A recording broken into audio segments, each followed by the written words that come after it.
ito mga kamanok, panibago na namang tanong ang sasagutin natin. So galing kay Leo Morsilos. Ayan, so mega shoutout sa iyo Leo. So ang tanong niya, last 3 days, nagre-reduce pa ba kayo ng pagkain idol? Okay? Yes po mga kamanok. Last 3 days, kailangan po nating magbawas o mag-reduce ng pagkain, especially sa ating mga manok na iginagayak. Bakit po mga kamanok? Alam naman po natin na doon sa mga naunang araw, from day 1 up to day 17, nagwo-workout tayo, nagbibigay tayo ng activities, so mas mabilis po yung metabolism ng manok. Okay, pag ang manok po is medyo pagod, medyo stress, mas mabilis po yung kanilang metabolismo, mabilis po silang tumunaw.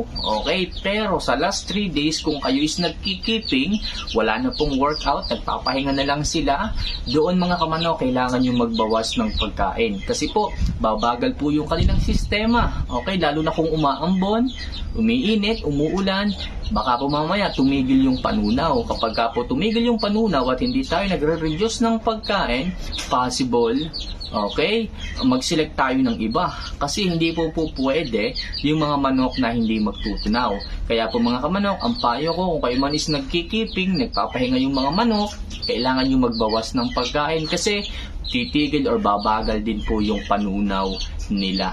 Okay, ito po yung talagang isang information na dapat malaman ng ating mga kamanok, especially yung mga newbie natin. Okay? Yung mga newbie natin na akala nila wala lang yung 3 days kapag ka nagkikiping, ganun pa rin. 40 grams, 35 grams pa rin yung ibinibigay. Tapos, nahihirapan silang magtono ng kanilang mga manok when it comes to the main event. Diba? Mahirap po, mahirap. Lampas-lampas po sa oras yan. Baka mamaya, okay, mismong araw na, nagbigay pa kayo ng 40 grams or 35 grams. Okay? So, ang pagtotono niyan, hanggang hapon yan. Baka mamaya, alas 4 na ng hapon.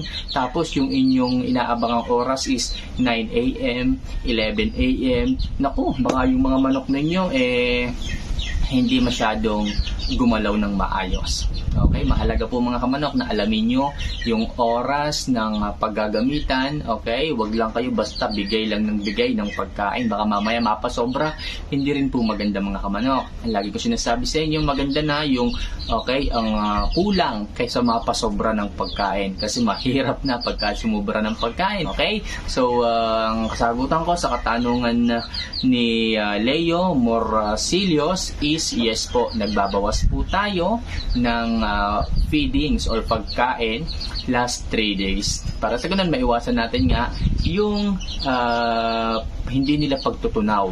Okay? So baka mamaya magtira ng pagkain, hindi po yun maganda. Okay? So mga kamanok, bago ko tapusin yung simpleng video ito at sana ay nakatulong yung simpleng advice ko sa ating mga kamanok. So gusto nyo sana, subukan nyo rin tong ating Herbox mga kamanok. Napakaganda nito sa ating mga iginagayak, natural and organic Herbox para sa inyong mga iginagayak. Napakarami na nating mga baguhan, mga newbie at talagang tumalon sa saya dahil sa ganda nitong ating Herbox mga kamanok. Ayan, so mga gustong sumubok, pwede nyo akong i-PM sa linyada ng Mamay Messenger or else pwede nyo akong tawagan or i-text sa 0916-269-2725. Okay, so mga kamanok, muli maraming salamat sa pagtangkilik ng aking mga video. Kaya kung kayo man is may mga katanungan din sa pagmamanok gaya nitong ating mga subscribers, at kung hindi ka pa nakasubscribe dito at may katanungan ka, welcome na welcome ka dito. Ilagay mo lang yan sa comment section sa baba para pag nabasa ko yan, agad kong masagot. Okay? So, mga kamanok, mega shoutout sa inyong lahat, especially yung ating mga OFW, yung subscribers na palaging nakatutok dito sa ating munting channel. Hopefully, nag-enjoy kayo at nakakatulong yung mga videong ginagawa ko. So far, ako andito, mag-ship tayo mamaya ng manok. Ayan, so may mga umorder ng manok. Sana ay maging masaya sila sa kanilang makukuha. Okay, so hanggang sa muli mga kamanok, hanggang dito na lang muna tayo. See you for our next vlog. Bye-bye.